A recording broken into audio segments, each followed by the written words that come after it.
Hi everyone, welcome back to my YouTube channel. In this video, we are going to talk about Gujarat Riots. This is a story that still divides India, a story that refuses to fade even after more than 2 decades, a story that shaped the political destiny of one man and possibly the direction of an entire nation. Gujarat Riots of 2002 were not just an episode of violence, they were a turning point. A moment when power, identity, and politics collided in the most brutal way imaginable. To understand what happened, we need to go back to February 27, 2002, to a small town called Godhra, where a train coach carrying Hindu pilgrims was set on fire, killing 59 people. That single incident became the spark that ignited one of the worst communal riots in modern Indian history. But what followed was not just anger, it was something far more organized, far more systematic, and far more disturbing. As news of the Godhra incident spread, Gujarat descended into chaos. Violence erupted almost immediately. But what shocked many observers was not just the scale of the violence, but the pattern. Muslim communities were specifically targeted, homes were identified, shops were looted and burned, and entire neighborhoods were reduced to ashes. Survivors spoke of mobs that seemed to know where exactly to go, who to target, and how to execute their attacks. There were reports of voter lists being used to identify Muslim households. Women were subjected to horrific sexual violence, and children were not spared. At the center of all this was the then Chief Minister of Gujarat, Narendra Modi. His role during the riots has been one of the most debated and controversial aspects of this entire episode. Critics accused him of failing to act decisively in those crucial early hours when the violence could have been contained. They argued that the state machinery, instead of protecting citizens, either stood by or, in some cases, actively enabled the violence. There were allegations that police forces were instructed to go slow, that calls for help were ignored, and that the administration did not take the necessary steps to stop the bloodshed. One of the most controversial claims that emerged was about a meeting held on the night of February 27, where it was allegedly suggested that Hindus should be allowed to vent their anger. This claim has been strongly denied, but it continues to be a central point of criticism.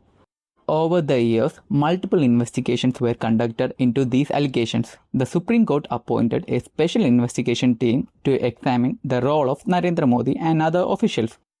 After years of scrutiny, the SIT concluded that there were not enough evidence to prosecute Modi.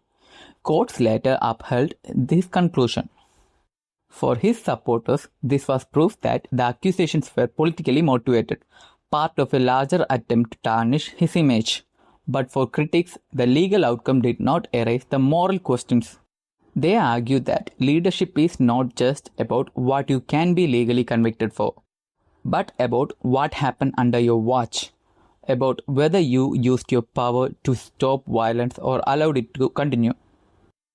Beyond the role of Narendra Modi, there were also serious allegations against organizations like RSS and its affiliated groups, often collectively referred to as the Sangh Parivar. These organizations have long promoted a vision of India rooted in Hindu identity, and critics argue that this ideology can create an environment where minorities are seen as outsiders.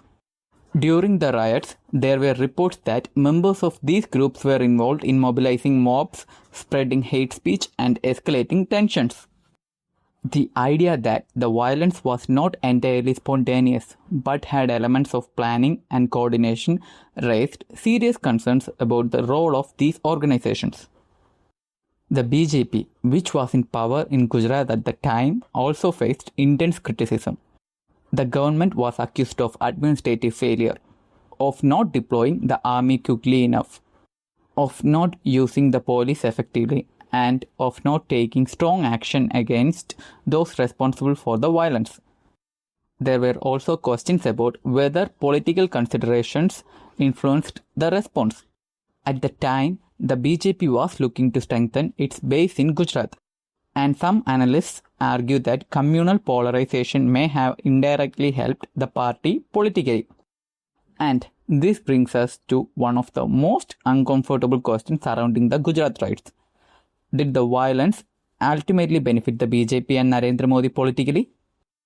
The answer, at least in terms of electoral outcomes, seems to be yes. Later in 2002, Gujarat went to the polls and the BJP won a decisive victory. The campaign was heavily centered around the themes of identity, scrutiny, and pride. Narendra Modi emerged from the elections not weakened but strengthened. His image transformed from that of a regional leader to that of a strong, decisive figure who was willing to take tough stands.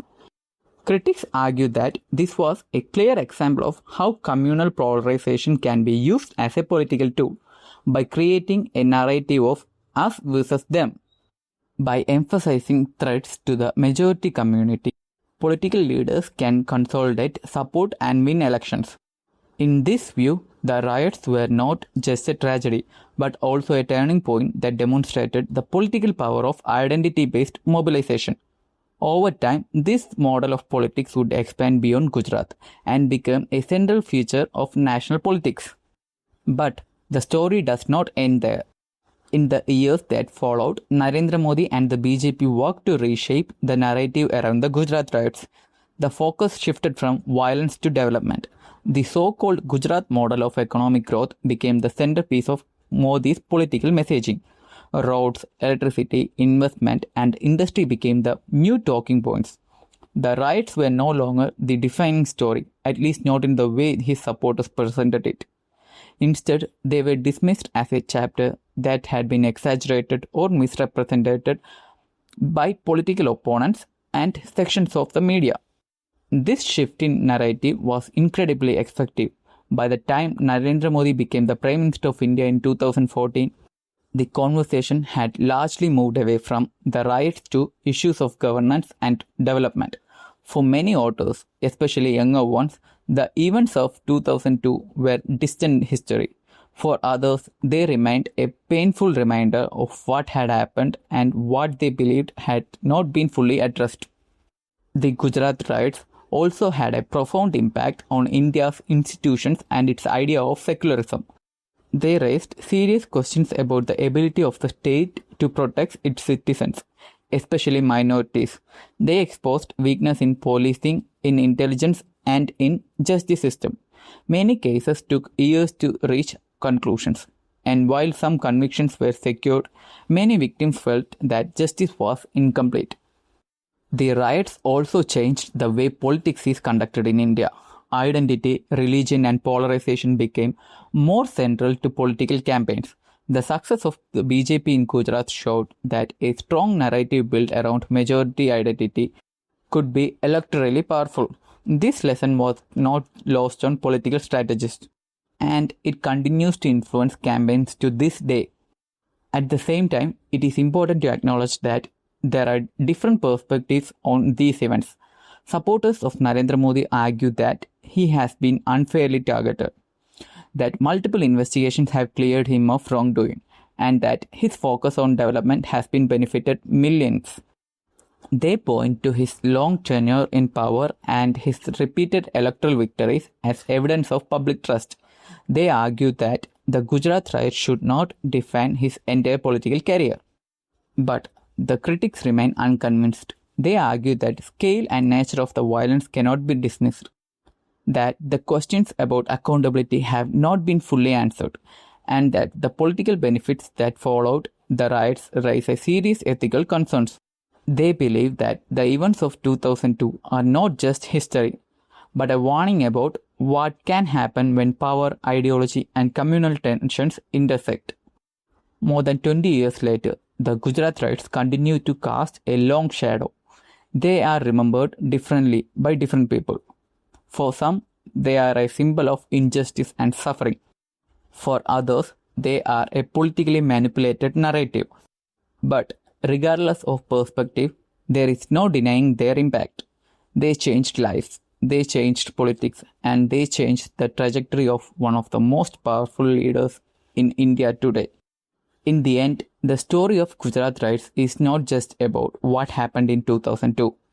It is about the questions that remain unanswered, the lessons that have not been fully learned, and the challenges that continue to face a diverse and complex democracy like India. So, what do you guys think? Thanks for watching.